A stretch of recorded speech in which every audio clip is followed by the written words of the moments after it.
동지께서는 중국공산당 중앙위원회 총서기 중화인민공화국 주석 석금평 동지와 감격적인 상봉을 하셨습니다. 我们在今年中共100年党庆上，习近平宣布中国进入第2个100年目标，共同呼吁接棒小康社会。这看似虚无缥缈，却又是共产主义追求的理念。要大力推动高质量发展，普遍的提高城乡居民的收入水平，逐步的缩小分配的差距，坚决防止两极分化。因为中国金融基本上没有系统。中央经济工作会议上定调，反垄断与防止资本无序扩张的政策，让一票的中国网络高科技遭殃。对阿里巴巴与腾讯连开3张反垄断罚单，阿里被重罚182.28亿元人民币。不搞杀富济贫。针对未成年人过度使用甚至沉迷网络游戏的问题，近日国家新闻出版署下发相关通知，要求严格限制。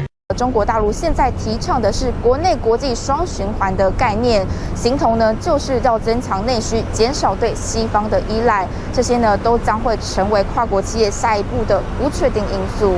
喊出双循环概念是要推动自然资源与科技自给自足，来抵抗西方供应链的过度依赖，而这样的政策可能也会导致大陆开始减少从外引进技术。中国好几个地区道路上高挂的绿色路标，一看全部都只剩下汉字，熟悉的英文标示已经完全不见踪影。美国媒体慌了，北京地铁站取消了英文站牌，换成了汉语拼音。中国经济以内循环为主体，为中国经济走向定调。这是习近平在最近2个月内第3次提及经济内循环。扩大大陆内需以及和国际市场融合，是习近平2020年提出双循环战略。世界银行周二将2023全球经济成长预测大砍到1.7%。全球经济都很悲观，但市场期待中国强劲的成长引擎能够重新来点火加速。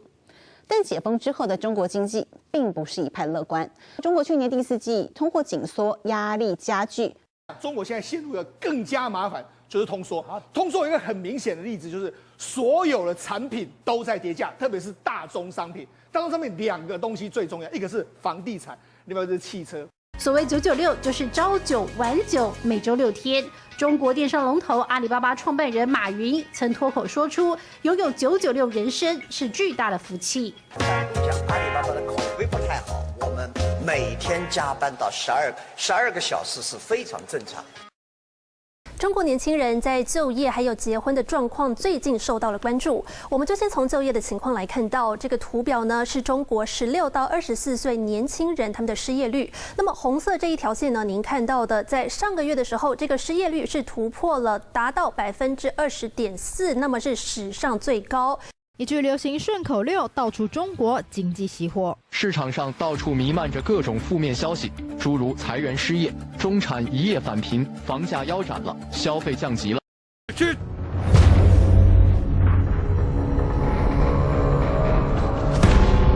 要把加强青少年的爱国主义教育摆在更加突出的位置，把爱我中华的种子埋入每个孩子的心灵深处。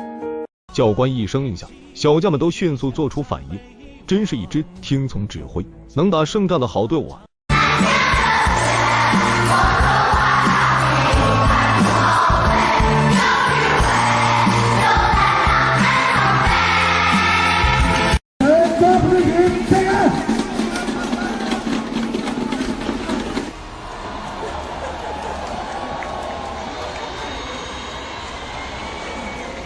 ！996就是早上9点到晚上9点，一周要工作6天。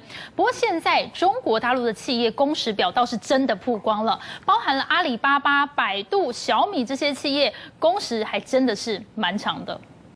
宇宙第一山寨强国的山寨货，现在已经到什么境界了？今天让各位观众开开眼界。中共中央呢每年发布的1号文件，今年依旧是跟农业有关。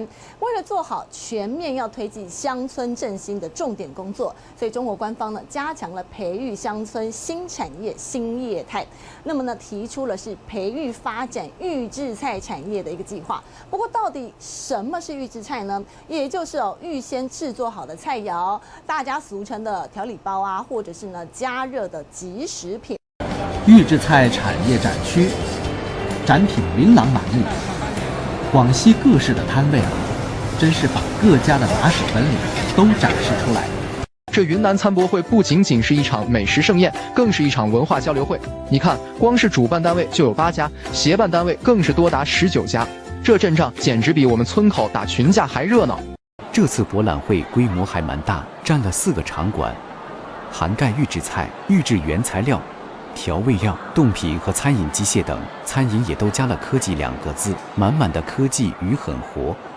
近来却有这么一家店，悄悄成为了打工人饭堂，甚至让无数打工人不惜排队1小时也要吃上。这个快餐品牌是怎么把预制菜都做得这么火的？它就是米村拌饭，有人叫它预制菜的祖师爷。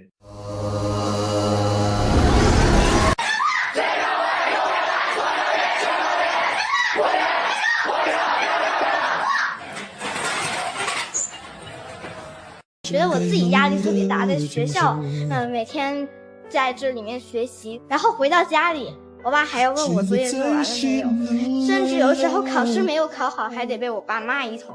你有没有烦恼啊？有。什么烦恼？就是同学们都好卷，学习不好的呢也卷，学习好的呢更卷。我自己哭了。现在学校这种机制就在批量的生产精神病，批量的生产抑郁症，批量的生产厌世的孩子。就是这莫不是在群魔乱舞吗？就是最好的年级，真的是最好的年级，就是在做这些事情。很多程序员吐槽啊，根本没有时间休息，甚至连两性生活啊都受到影响。早让我知道做外卖店这么轻松啊，我就多开2家店了。以前3个人忙得脚都不沾地，现在后厨1个人都行了。加热即食的预制菜，开袋倒出来即可出餐。成本3元，5分钟出餐，预制菜占据中国餐饮的半壁江山。老板，你用预制菜不怕被人举报吗？合理合法，怕个马。料理包一般煮个3分钟就能捞出来了。这个是红烧带鱼，成本4块，卖20。这带鱼味道真的挺好的，跟自己做的其实很难区别开。中共各地政府让这种保质期长达数年的菜肴，内含各种科技与狠活的预制菜，在全民大力推广。现在的东西真的不敢乱吃了。你养激素鱼，我卖神仙虾；你种药葡萄，我种漂亮瓜。30天的鸡，40天的鸭，60天的猪肉近万家。挂面加硼砂，月饼有脱氢乙酸钠，快乐死的蛋糕，甜蜜风的奶茶。你害我，我害他，医院乐的笑哈哈。我是说啊，咱为了那2两半金子，弄死一条人命，不值。2两半送条人命，值不值？这可是折寿的事儿啊！饭店一家家倒闭，商场空荡无人，只有医院里人山人海，乌泱乌泱的。中国电动车大厂比亚迪5日传出1名员工被发现在家猝死，死因虽然还在调查，但长到不像话的工时让比亚迪责无旁贷。中国打工面临底薪高工时，还得被中介剥一层皮，工人找工作就怕没赚到钱，还会越做越穷。我每天都在付费上班，我都活不起了。习近平的反贪腐大刀已经刀刀见骨，江泽民集团的核心人物像是中国前国家主席曾庆红、政协前主席贾庆林、周永康、徐才厚等人。习近平不只要打大老虎，还要拍小苍蝇。扫黑除恶办公室发布的通告里，向全市人民征集米永健团伙的违法犯罪线索，对举报有功的人最高奖励10万元。我疯狂的贪欲，登峰造极。此次大获高唐州，取得钱财粮草，够我山寨3年之用。医疗系统大地震，云南403人主动说明问题，退赃。全国有176位院长书记收到了限量版的小银镯。中国掀起医疗反贪腐风暴，上海市人民政府甚至在今年6月推行鼓励民众举报的奖金制度。中国医药领域的反腐风暴席卷全国至少20多个省份哦，当局呢是鼓励民众呢举报，说几乎是一夜之间，很多病人都被安排出院了。鸬鹚捕鱼多集中在每年的11月份到次年的3月份，这也正值多数鱼类产卵的季节。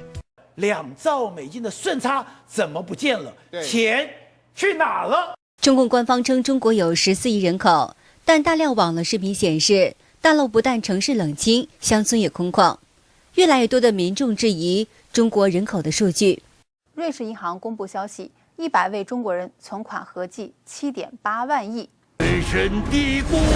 南京照相馆的热度一路走高，影片以1937年南京大屠杀为背景，聚焦一家小小的照相馆，讲述了7个普通老百姓如何以微光撕裂黑暗的故事。八路军的抗日圣人，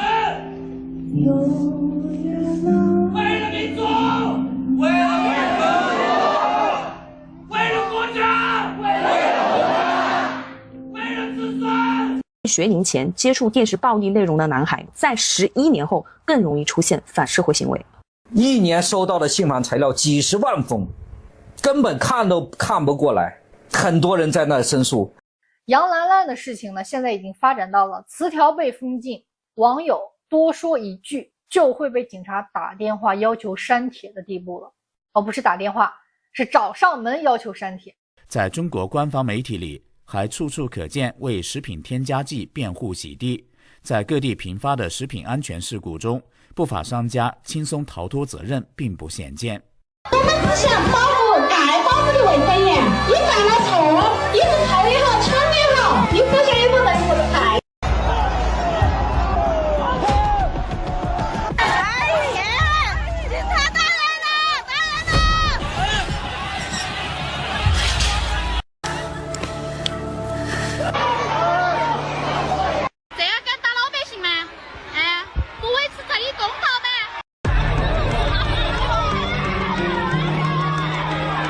事件的余波并未就此平息。江油事件之后，当地政府展开了一场大规模的清算行动，利用手机基站定位技术，将抗议活动期间出现在政府大楼及派出所附近的所有人列入追捕名单。